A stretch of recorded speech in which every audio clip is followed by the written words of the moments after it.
Hello everyone, welcome back to my channel. ಹೇಗಿದ್ದೀರಾ ಎಲ್ಲರೂ? So ಇವತ್ತು ನಾನು ಹೆಸರು ಕಾಳಿನ ಉಂಡೆ ಅಂದರೆ ರಿಚ್ ಪ್ರೋಟೀನ್ ಇರುವಂತಹ ಗ್ರೀನ್ ಗ್ರಾಮ್ ಲಡ್ಡುನ ಮಾಡೋದು ಹೇಗೆ ಅಂತ ಹೇಳಿ ನಿಮ್ಮ ಜೊತೆ ಶೇರ್ ಮಾಡ್ಕೊಳ್ತಾ ಇದ್ದೀನಿ. ಇವಾಗ ಮಕ್ಕಳಿಗೆ ನೀವು ಒಂದೊಂದು ಲಡ್ಡುನ ಡೈಲಿ ಕೊಟ್ಟಿದ್ರೆ ತುಂಬ ಒಳ್ಳೆಯದು. ಸೊ ಬನ್ನಿ ಇವಾಗ ಅದನ್ನು ಈಸಿಯಾಗಿ ಹಾಗೆ ಕಮ್ಮಿ ಸಮಯದಲ್ಲಿ ಹೇಗೆ ಮಾಡೋದು ಅಂತ ಹೇಳಿ ನೋಡುವ. ಇವಾಗ ನಾನು 2 ಕಪ್ ಆಗುವಷ್ಟು ಹೆಸರು ಕಾಳನ್ನು ತಗೊಂಡಿದ್ದೀನಿ. ಅದನ್ನು ಲೋ ಫ್ಲೇಮಲ್ಲಿ ನೀಟಾಗಿ ಫ್ರೈ ಮಾಡ್ಕೋಬೇಕು. ಸೊ ಫಸ್ಟು ಅದರಲ್ಲಿ ಕಲ್ಲೆಲ್ಲ ಇದೆಯಾ ಅಂತ ಹೇಳಿ ಚೆಕ್ ಮಾಡಿಕೊಂಡು ಕ್ಲೀನಾಗಿ ನೋಡಿ ಆಮೇಲೆ ಫ್ರೈ ಮಾಡ್ಕೊಳ್ಳಿ. ಇದಕ್ಕೆ ವಾಶ್ ಮಾಡೋದಿಲ್ಲ, ತೊಳಿಬೇಕು ಅಂತ ಏನಿಲ್ಲ. ಇದನ್ನು ಫ್ರೈ ಮಾಡ್ತಾ ಮಾಡ್ತಾ ಸ್ವಲ್ಪ ಇದರದ್ದು ಕಲರ್ ಅನ್ನೋದು ಚೇಂಜ್ ಆಗುತ್ತೆ, ನೋಡ್ತಾ ಇರ್ಬೋದು. ಹಾಗೆ ಒಂದೊಳ್ಳೆ ಪರಿಮಳ ಬರಲಿಕ್ಕೆ ಸ್ಟಾರ್ಟ್ ಆಗುತ್ತೆ, ಅಲ್ಲಿವರೆಗೂ ನಾವು ಫ್ರೈ ಮಾಡ್ಕೋಬೇಕು. ಇವಾಗ ನಾನು ಯಾವ ಕಪ್ಪಲ್ಲಿ ಹೆಸರು ಕಾಳನ್ನು ತೊಗೊಂಡಿದ್ದೀನಿ ಅದೇ ಕಪ್ಪಲ್ಲಿ ಅಷ್ಟೇ ಬೆಲ್ಲನ ತಗೋಬೇಕು, ಮತ್ತು ನಮಗೆ ಯಾವ ಡ್ರೈ ಫ್ರೂಟ್ಸ್ ಬೇಕೋ ಅದನ್ನೆಲ್ಲ ನಾವು ತಗೋಬೇಕಾಗುತ್ತೆ. ಸೊ ನಾನು ಈ ದೊಡ್ಡ ಕಪ್ಪಲ್ಲಿ ತೊಗೊಂಡಿದ್ದು ಹೆಸರು ಕಾಳು. ಸೊ ಹಾಗಾಗಿ ನಾನು 2 ಅಂತ ಹೇಳಿದ್ದು, ಅದು ಚಿಕ್ಕ ಕಪ್ಪಲ್ಲಾಗಿದ್ದರೆ 2 ಆಗುತ್ತೆ. ಸೊ ಒಂದು ದೊಡ್ಡ ಬೌಲ್ ಅದರಲ್ಲಿ ತೊಗೊಂಡಿದ್ದೆ. ಸೇಮ್ ಕ್ವಾಂಟಿಟಿಯಲ್ಲಿ ನೀವು ಬೆಲ್ಲನ ತಗೊಳ್ಳಿ. ಇವಾಗ ನಾನು ಇದನ್ನು ಆರ್ಲಿಕ್ಕೆ ಇಟ್ಟಿದ್ದೆ ಸ್ವಲ್ಪ ಹೊತ್ತು. ಅದು ಕೂಲ್ ಆಗಿದ ಮೇಲೆ ಅದರಲ್ಲೇ 3 ಏಲಕ್ಕಿನ ಹಾಕ್ಕೊಂಡು ಈ ಥರ ಮಿಕ್ಸಿಯಲ್ಲಿ ಹಾಕಿ ಡ್ರೈ ಪೌಡರ್ ಮಾಡ್ಕೋಬೇಕು. ಮಿಕ್ಸಿ ಕೂಡ ವೆಟ್ ಆಗಿರಬಾರ್ದು, ನೀರೆಲ್ಲ ಇರಬಾರ್ದು ಮಿಕ್ಸಿಯಲ್ಲಿ, ಅದು ಕೂಡ ಡ್ರೈ ಆಗಿರಬೇಕು. ಇದನ್ನೆಲ್ಲ ಹಾಕ್ಕೊಂಡು ಎಷ್ಟು ಹಿಡಿಯುತ್ತೆ ಅಷ್ಟು ಹಾಕ್ಕೊಂಡು ನಾವು ಈ ಥರ ಪೌಡರನ್ನು ರೆಡಿ ಮಾಡ್ಕೋಬೇಕು. ನೋಡಿ ಪೌಡ್ರು ಹೇಗೆ ಫೈನ್ ಆಗಿದೆ ಅಂತ ಹೇಳಿ. ಸೊ ನೀವು ತರತರಿಯಾಗೆಲ್ಲ ಮಾಡ್ಕೋಬೇಡಿ, ಸ್ವಲ್ಪ ಜಾಸ್ತಿ ಫೈನಾಗೆ ಮಾಡ್ಕೊಳ್ಳಿ. ಆಮೇಲೆ ಬೆಲ್ಲ ಎಲ್ಲ ಹಾಕಿದ ಮೇಲೆ ಅದು ಗಟ್ಟಿ ಆಗಲಿಕ್ಕೆ ಸ್ಟಾರ್ಟ್ ಆಗುತ್ತೆ. ಇವಾಗ ಇದನ್ನ ಪೌಡರ್ ಆಗಿದ ಮೇಲೆ ನೆಕ್ಸ್ಟ್ ನಾನು ಸೈಡಲ್ಲಿ 1 ಸ್ಪೂನ್ ಆಗುವಷ್ಟು ತುಪ್ಪನ ಹಾಕ್ಕೊಂಡು ಡ್ರೈ ಫ್ರೂಟ್ಸ್ನೆಲ್ಲ ಫ್ರೈ ಮಾಡ್ಕೊಳ್ತಾ ಇದ್ದೀನಿ.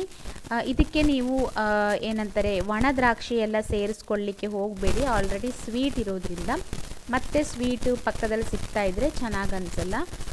ಒಂದು ವೇಳೆ ನಿಮಗೆ ಸ್ವೀಟ್ ಕಮ್ಮಿ ಬೇಕು ಅಂತ ಹೇಳಿದ್ರೆ ಬೆಲ್ಲನ ಕಮ್ಮಿನೂ ಕೂಡ ಹಾಕೋಬೋದು, ಅದು ಕೂಡ ನಿಮ್ಮ ಇದ್ರ ಮೇಲೆ ಡಿಪೆಂಡ್ ಆಗಿರುತ್ತೆ. ಇವಾಗ ಬೆಲ್ಲಕ್ಕೆ ಸ್ವಲ್ಪ ನೀರನ್ನು ಹಾಕ್ಕೊಂಡು ಕರಗಿಸ್ಕೋಬೇಕಷ್ಟೇ. ಈ ಬೆಲ್ಲನ ಯಾವುದೇ ಪಾಕ ತಗೊಳ್ಳೋದಲ್ಲ. ನೋಡಿ ಇವಾಗ ಜಸ್ಟ್ ಅದನ್ನು ಕರಗಿಸ್ಕೊಳ್ಬೇಕು ಈ ಥರ. ಅದು ಫುಲ್ ಕರಗಿದ ಮೇಲೆ ಆಫ್ ಮಾಡಿ ಅಷ್ಟೇ. ಇವಾಗ ನಾನು ಇಲ್ಲಿ ಡ್ರೈ ಫ್ರೂಟ್ಸು ಅದ್ರ ಜೊತೆಗೆ ನಾನಿಲ್ಲಿ 3 ಸ್ಪೂನ್ ಆಗುವಷ್ಟು ತುಪ್ಪನ ತಗೊಂಡಿದ್ದೀನಿ. ಈ ಪೌಡರ್ಗೆ ನಾನಿವಾಗ ಏನಂತಾರೆ ಫ್ರೈ ಮಾಡಿ ಇಟ್ಕೊಂಡಿದ್ನಲ್ವ ಡ್ರೈ ಫ್ರೂಟ್ಸ್ನೆಲ್ಲ ಹಾಕ್ಕೊಂಡು ಒಂದು ಸಲ ನೀಟಾಗಿ ಮಿಕ್ಸ್ ಮಾಡ್ಕೊಳ್ತಾ ಇದ್ದೀನಿ. ಮತ್ತು ಇದ್ರ ಮೇಲೆ 1 ಸ್ಪೂನ್ ತುಪ್ಪನೂ ಕೂಡ ಹಾಕ್ಕೊಂಡಿದ್ದೀನಿ, ಎಲ್ಲ ಕಡೆ ಅದು ಸೇರಿಕೊಳ್ಳಿ ಅಂತ. ಅದನ್ನೆಲ್ಲ ನೀಟಾಗಿ ನಾನು ಮಿಕ್ಸ್ ಮಾಡ್ಕೊಂಡಿದ ಮೇಲೆ ಇವಾಗ ಕೈಯಲ್ಲೇ ನೋಡಿ ಮಿಕ್ಸ್ ಮಾಡ್ತಾಯಿದ್ದೀನಿ. ತುಪ್ಪ ಎಲ್ಲ ನೀಟಾಗಿ 1 ಸ್ಪೂನ್ ತುಪ್ಪನ ಇವಾಗ ಹಾಕ್ಕೊಂಡೆ. ಉಳಿದಿದ್ದ ತುಪ್ಪನ ನಾನು ತೋರಿಸ್ತೀನಿ ಆಮೇಲೆ ನಾನು ಹೇಗೆ ಹಾಕ್ಕೊಳ್ತೀನಿ ಅಂತ. ಇವಾಗ ಡ್ರೈ ಫ್ರೂಟ್ಸು ಹಾಗೆ 1 ಸ್ಪೂನ್ ತುಪ್ಪ ಎಲ್ಲ ಹಿಟ್ಟಿಗೆ ಮಿಕ್ಸ್ ಮಾಡ್ಕೊಂಡು ಆಗಿದ್ಮೇಲೆ ಸ್ವಲ್ಪನೇ ಬೆಲ್ಲ ಕರಗಿಸ್ಕೊಂಡಿದ್ವಲ್ಲ ಅದನ್ನು ಹಾಕ್ಕೊಳ್ಬೇಕು. ಇದನ್ನು ಯಾವಾಗ ಹಾಕ್ಕೋಬೇಕು ಅಂದರೆ ಬಿಸಿ ಬಿಸಿ ಇರುವಾಗೆಲ್ಲ ಹಾಕೋಬಾರ್ದು. ಸ್ವಲ್ಪ ನಮಗೆ ಕೈಯಲ್ಲಿ ಟಚ್ ಮಾಡಲಿಕ್ಕೆ ಆಗುತ್ತೆ ಇವಾಗ ಇನ್ನೇನು ಅನ್ನೋ ಟೈಮಲ್ಲಿ ನಾವು ಇದನ್ನು ಸೇರಿಸ್ಕೋಬೇಕು. ಇದು ಸ್ವಲ್ಪ ಬಿಸಿ ಇತ್ತು, ಹಾಗಾಗಿ ನಾನು ಇದು 1 ಸ್ಪೂನ್ ತೊಗೊಂಡು ಈ ಥರ ಮಿಕ್ಸ್ ಮಾಡ್ಕೊಳ್ತಾ ಇದ್ದೀನಿ. ನೀವು ಕೂಡ ಹಾಗೆ ಮಾಡಿ. ಇವಾಗ ನಾನು ಎಷ್ಟು ಬೇಕಷ್ಟು ಹಾಕ್ಕೊಂಡಿದ್ದೀನಿ. ಇವಾಗ ನೋಡಿ ಇದು ಉಂಡೆ ಕಟ್ಟೋ ಥರ ಆಗಲಿಲ್ಲ, ಮತ್ತೆ ಸ್ವಲ್ಪ ಬೆಲ್ಲನ ಹಾಕ್ಕೊಳ್ಳಿ. ಇವಾಗ ಇನ್ನೊಂದೇನೆಂದರೆ ಒಂದೊಂದು ಸಲ ಬೆಲ್ಲ ಕರಗಿಸಿದ್ದು ಜಾಸ್ತಿ ಆಗಿಬಿಡುತ್ತೆ, ಪೌಡರ್ ಕಮ್ಮಿ ಆಗಿಬಿಡುತ್ತೆ. ಅದನ್ನು ಕೂಡ ನೀವು ನೋಡಿಕೊಂಡು ಹಾಕ್ಕೊಳ್ಳಿ.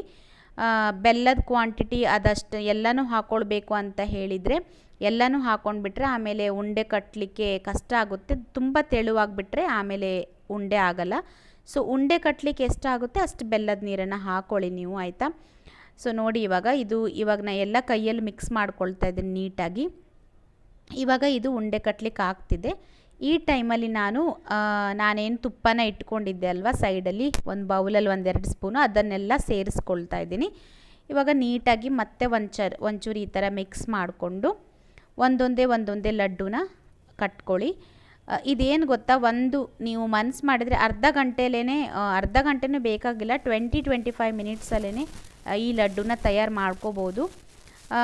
ಆಮೇಲೆ ಇದು ಹಾಗೆ ಇಟ್ಟರೆ ಒಂದು ದಿನ ಆಗಿದ್ಮೇಲೆ ಗಟ್ಟಿ ಆಗುತ್ತೆ, ಅದನ್ನು ಕೂಡ ನೋಡ್ಕೋಬೇಕು ನಾವು. ಅದಕ್ಕೋಸ್ಕರ ನಾವು ಬೆಲ್ಲನ ಜಾಸ್ತಿ ಪಾಕ ಮಾಡ್ಕೋಬಾರ್ದು.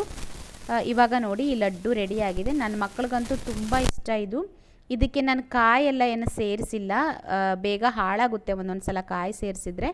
ಸೊ ಈ ಥರ ಒಂದು ಒಳ್ಳೆ ಲಡ್ಡುನ ನಿಮ್ಮ ಮಕ್ಕಳಿಗೂ ಕೂಡ ಮಾಡಿಕೊಡಿ, ಎಂಜಾಯ್ ಮಾಡ್ತಾರೆ, ತುಂಬ ಚೆನ್ನಾಗಿರುತ್ತೆ. ಇವಾಗ ರಜೆ ಇರೋದ್ರಿಂದ ಮಕ್ಕಳು ಕೂಡ ಒಂದು ಡಿಫ್ರೆಂಟಾಗಿ ಕೇಳ್ತಾ ಇರ್ತಾರೆ, ಈಸಿ ಕೂಡ ಮಾಡ್ಕೊಳ್ಳಿಕ್ಕೆ.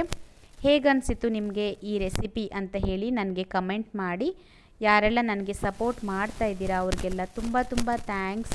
ಹೀಗೆ ನನಗೆ ಸಪೋರ್ಟ್ ಮಾಡ್ತಾಯಿರಿ. ನನ್ನ ಚಾನಲ್ನ ಸಬ್ಸ್ಕ್ರೈಬ್ ಮಾಡ್ಕೊಳ್ಳಿ, ಲೈಕ್ ಮಾಡಿ, ಕಮೆಂಟ್ ಕೂಡ ಮಾಡಿ. Thank you for watching. Next ವಿಡಿಯೋದಲ್ಲಿ ಸಿಗ್ತೀನಿ.